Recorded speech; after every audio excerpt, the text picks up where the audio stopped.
Imagine this. The year is 1817.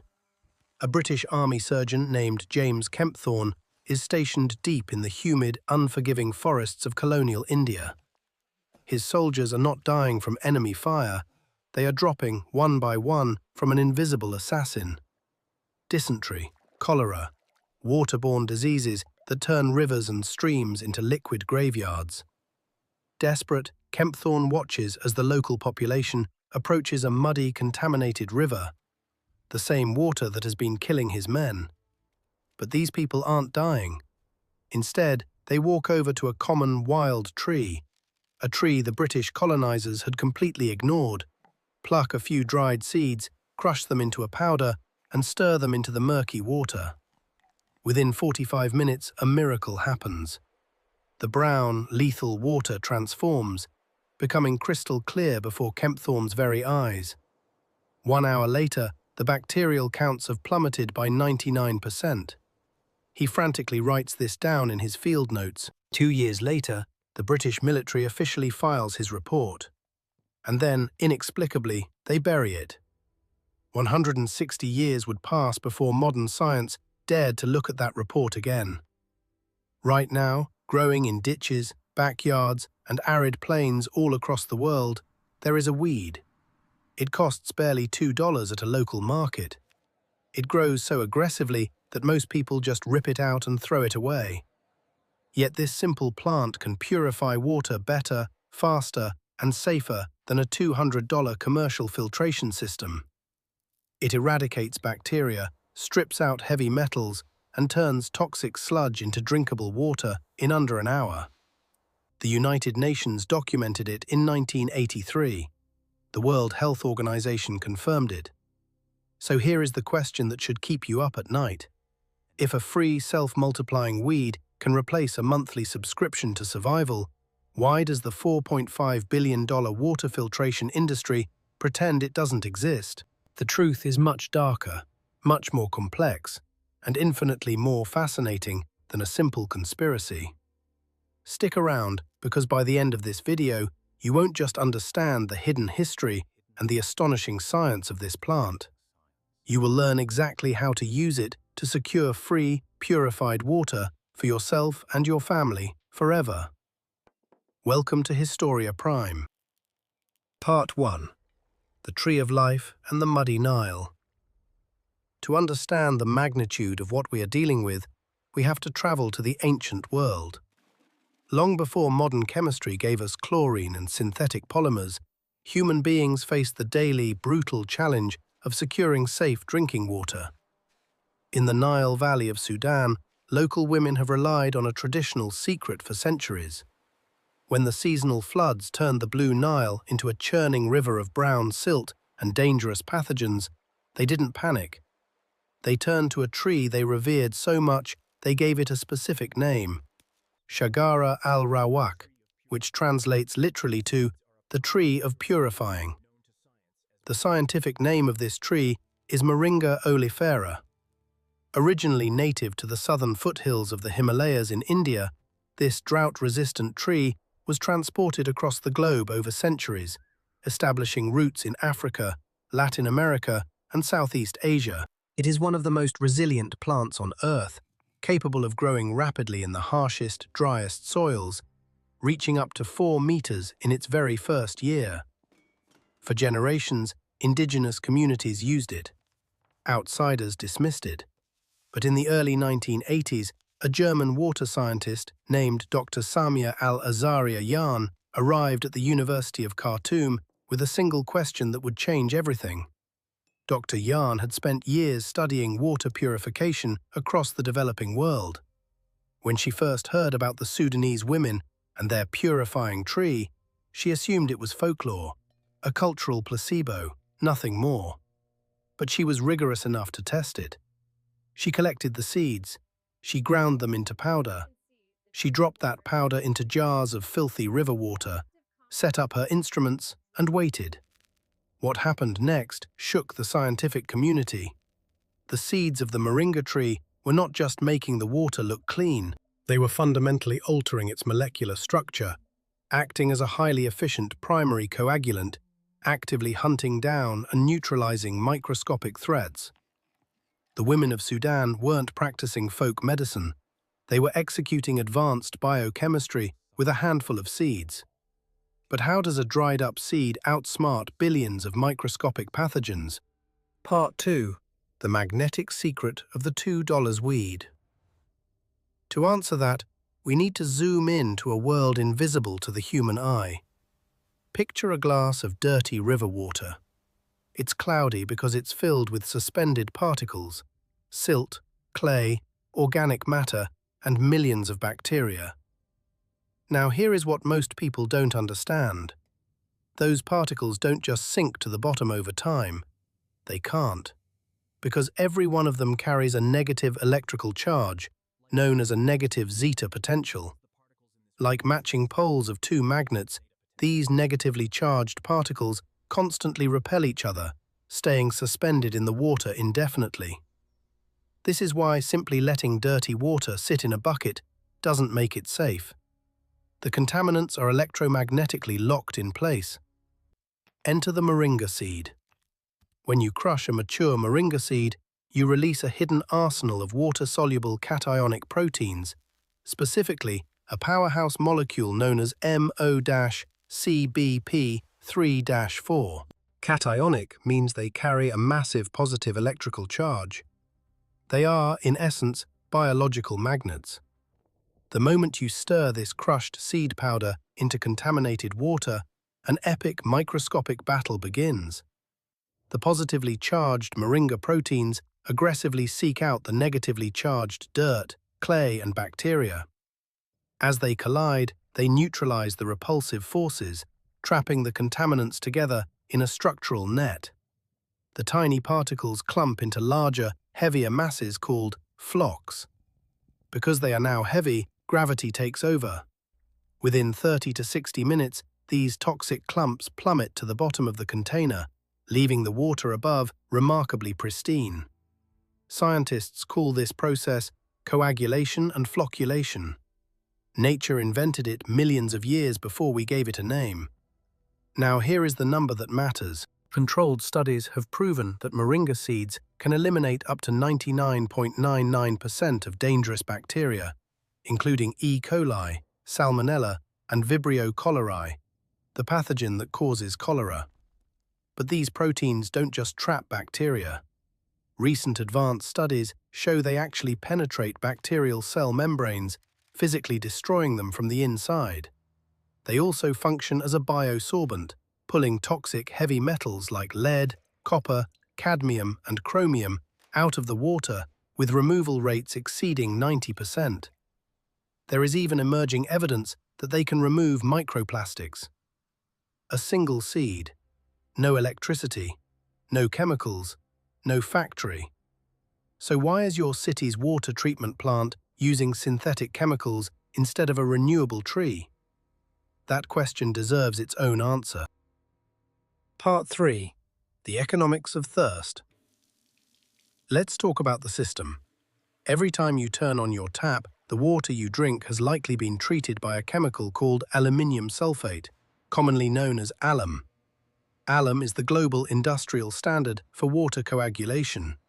It does the exact same job as moringa. It coagulates and flocculates. But alum and moringa are not equal in cost, in consequence, or in who profits.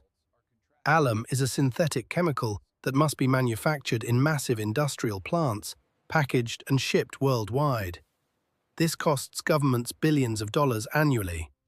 It drastically alters the pH of water, making it highly acidic, which requires adding even more chemicals to balance it out. And the process generates a massive volume of toxic, non-biodegradable aluminium sludge, a disposal nightmare for every municipality that uses it. Some researchers have raised questions about whether residual aluminium in drinking water may be linked to neurodegenerative conditions, though the scientific community has not reached a consensus on this. Moringa, on the other hand, is completely biodegradable. It produces 4 to 6 times less sludge than alum, and the sludge it does produce is organic and non-toxic. It doesn't radically change the pH of the water, and it grows in the dirt. A single moringa tree can produce up to 3 kilograms of seeds per year, enough to purify roughly 30,000 liters of water. The cost? Next to nothing. So why hasn't the world switched? Here is the uncomfortable structural truth. Nobody needs to hide moringa. The system simply has no economic incentive to promote it. Think about how the water industry actually works. Companies like Brita, LifeStraw, or Berkey build their entire business model on a simple premise. You buy the device, and then you are locked into recurring purchases, replacement filters, carbon cartridges, reverse osmosis membranes. Clean water becomes a subscription, and subscriptions generate predictable revenue that Wall Street rewards. You cannot build a billion-dollar subscription model around a weed that anyone can grow in their backyard. You cannot patent a protein that nature invented millennia ago. And then there is the regulatory barrier. Getting a new water treatment substance approved by the FDA or the EPA requires years of clinical trials, safety documentation, and millions of dollars in compliance costs. Only massive corporations have that kind of capital. No rural farmer, no open-source biological researcher, no NGO working in sub-Saharan Africa has the resources to navigate that bureaucracy. So moringa remains classified under alternative remedies, marginalized not by malice, but by the architecture of the system itself. It is not a conspiracy. It is something harder to fight, a structure. But before you conclude that corporate greed is the entire story, the truth takes a thrilling and somewhat dangerous turn. Part 4. The Fatal Flaw and the Dark Side of the Miracle. In 2019, Brazil's National Health Surveillance Agency, Anvisa, did something extraordinary.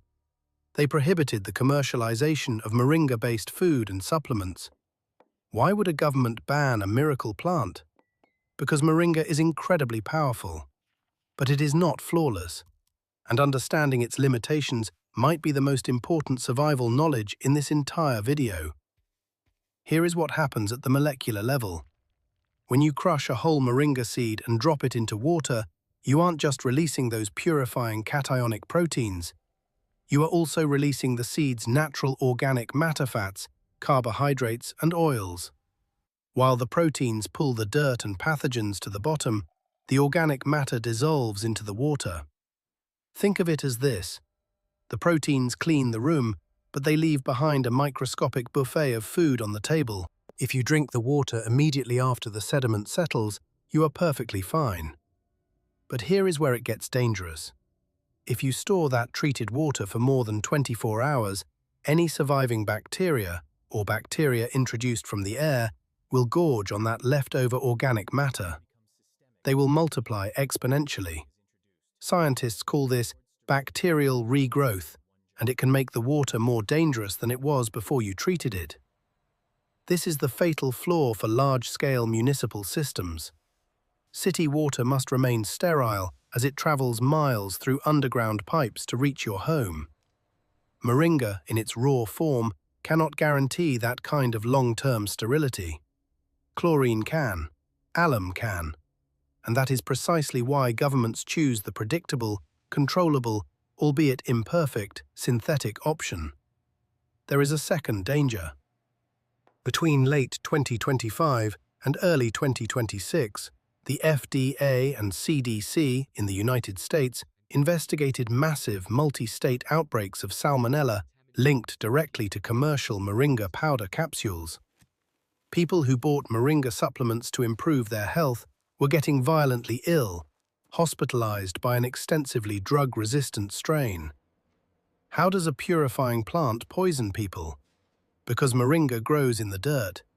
If the agricultural conditions are poor, if animal feces contaminate the soil, or if the factories processing the seeds are unsanitary, the moringa powder itself becomes a carrier for the very pathogens it is supposed to eliminate.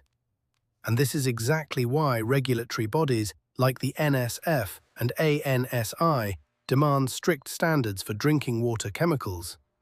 The label of being banned or illegal is not a malicious plot. It is an act of regulatory caution. Building codes, food safety laws, water treatment standards, they exist because people have died when these safeguards were absent. We should acknowledge that honestly. But here is the critical realization. Just because Moringa does not work for a centralized, million-gallon city grid does not mean it won't work for you. The story splits into two paths here, one for governments and one for individuals. In a survival situation, off the grid, during a hurricane, or in a community without infrastructure, understanding how to harness this plant correctly is a genuine superpower. Part 5. The Survival Protocol. Knowledge is only power if you know how to apply it. So here is the exact, field-tested protocol used by United Nations teams and survivalists around the world to purify water with Moringa seeds safely and without the risk of bacterial regrowth. Step 1. The harvest. You need fully mature, brown, dried seed pods. Green pods do not possess enough of the active coagulating proteins. Crack the pod open and remove the seeds. Step 2. The shelling. Remove the papery wings and the outer shell until you are left with the white inner kernel. Discard any kernels that are discolored, soft, or moldy. Contaminated kernels can introduce the very bacteria you are trying to eliminate. Step 3. The powder. Crush the white kernels into a fine powder using a mortar and pestle or 2 smooth stones. Sift the powder through a fine mesh or a clean cloth. For every 1 liter of highly dirty water, you need roughly 50 to 150 milligrams of powder, which equates to about 1 to 2 seeds or a quarter teaspoon. Step 4. The activation. Do not dump the powder directly into the dirty water. First, mix your powder with a tiny splash of clean water in a cup to create a paste. This activates the cationic proteins and makes them far more effective. This is the step that separates someone who read a headline from someone who actually understands the science. Step 5. The battle. Pour the paste into your container of dirty water. For the first 2 minutes, stir rapidly and violently. You want the proteins to collide with as many contaminants as possible. Then slow down. Stir gently and rhythmically for another 5 to 10 minutes. This slow motion allows the microflocks to bind together into larger, heavier clumps without breaking them apart. This is exactly what the women of Sudan were doing by the Nile. 2 minutes of chaos, then patience. Step 6. The patience. Cover the container and let it sit absolutely undisturbed for 1 to 2 hours. You will visually watch gravity do its work, pulling a thick layer of sludge to the bottom. Step 7. The extraction. Carefully pour or siphon the clear water off the top into a clean container, passing it through a fine cloth filter. Do not disturb the sludge at the bottom. Now the most crucial step, the one that turns this from a 99% solution into a 100% guarantee. Moringa eliminates the physical dirt and traps up to 99% of bacteria. But to neutralize that remaining 1% and solve the problem of leftover organic matter, you must apply a final kill switch. Either boil the clear water for at least 1 minute or place it in a clear plastic bottle in direct sunlight for 6 hours. A method known as SODIS, solar water disinfection. Ultraviolet radiation from the sun penetrates the water and destroys the DNA of any surviving microorganisms, rendering them unable to reproduce. A $2 weed did the heavy lifting of a $200 filtration system. Basic heat or sunlight finished the job. And if you want to take it further, scientists today are building what they call F-sand, functionalized sand. By mixing Moringa extract with ordinary sand, the proteins permanently bond to the sand grains. When you pour dirty water through this sand, it catches the pathogens, but the excess organic matter washes away, completely eliminating the regrowth problem. It is the marriage of ancient biology and modern engineering, and it may represent the future of decentralized water purification. Important: Moringa purification is extremely effective against bacteria, turbidity, and heavy metals. However, it has not been proven effective against all viruses, parasites such as cryptosporidium, or chemical contaminants like pesticides. Always combine with boiling or sodas. In any life-threatening situation, use every layer of protection available to you. Conclusion: the lesson for the present. In 1817, a British surgeon stood by a muddy river in India and watched a handful of seeds turn death into life. He wrote it down. His superiors buried the report. 160 years later, a German scientist in Sudan found the same miracle hiding in plain sight. That miracle is still waiting. We live in an age where we are conditioned to believe that survival must be purchased, that safety comes in a plastic cartridge, manufactured in a distant factory, sold to us at a premium. We have allowed ourselves to become dependent on centralized, fragile systems. When a hurricane hits, when the grid fails, when the supply chain breaks, the illusion of security shatters. But nature operates on a different economy. The Moringa tree is a reminder that the earth provides profound, decentralized solutions that no corporation can meter, no government can shut off, and no disaster can take from you if you carry the knowledge in your head. Is Moringa illegal? No. Is it a flawless magic bullet? Also no. It requires respect, proper preparation, and an honest understanding of its biological limitations. But for a thirsty survivor, a marginalized community, or anyone willing to step outside the commercial matrix, it is nothing short of extraordinary. The cure to our vulnerabilities is often growing right under our feet, disguised as a weed. The next time you see one, ask yourself, what secret is it holding? This is Historia Prime. Stay safe and stay curious.